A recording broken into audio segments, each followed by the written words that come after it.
এবার বনগাঁয় এক পুলিশ কর্মীকে মারধরের অভিযোগের তীর বিজেপি নেতার দিকে। ইতিমধ্যে অভিযুক্ত গোবিন্দ ভট্টাচার্যকে গ্রেপ্তার করেছে পুলিশ। সূত্রের খবর, বুধবার রাতে বাড়ি ফেরার পথে ওই পুলিশ কর্মীকে বেধড়ক মারধর করে অভিযুক্ত। মূলত পূর্বের আক্রোশের জেরেই এই ঘটনার সূত্রপাত। এরপর আক্রান্ত যুবক তার বিরুদ্ধে থানায় লিখিত অভিযোগ দায়ের করে। শুক্রবার ধৃতকে বনগাঁ মহকুমা আদালতে পেশ করা হয়েছে।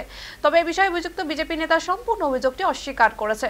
অপরদিকে তৃণমূলের তরফে বিষয়টিকে কেন্দ্র করে তীব্র প্রতিবাদ জানিয়েছে।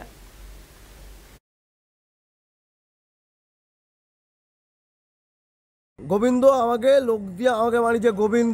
গোবিন্দ বিজেপি লোক গোবিন্দ আমাকে মারিছে শুধুমাত্র বিজেপি করার অপরাধে মিথ্যাভাবে ভাসানো হচ্ছে।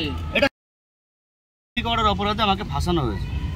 মারধর করেছেন বলছে। মারধরের কোনো কিছুর সঙ্গে আমি যুক্ত ছিলাম না। মারধর কোনো কিছু আমি করিনি।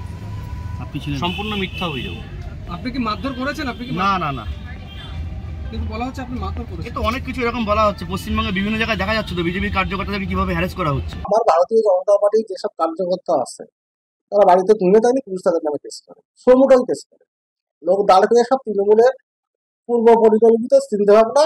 এটা নিয়ে ভেবে কোনো লাভ নেই। কেস হচ্ছে, কেস হবে, কেসে লড়বো, জামিন নেবে।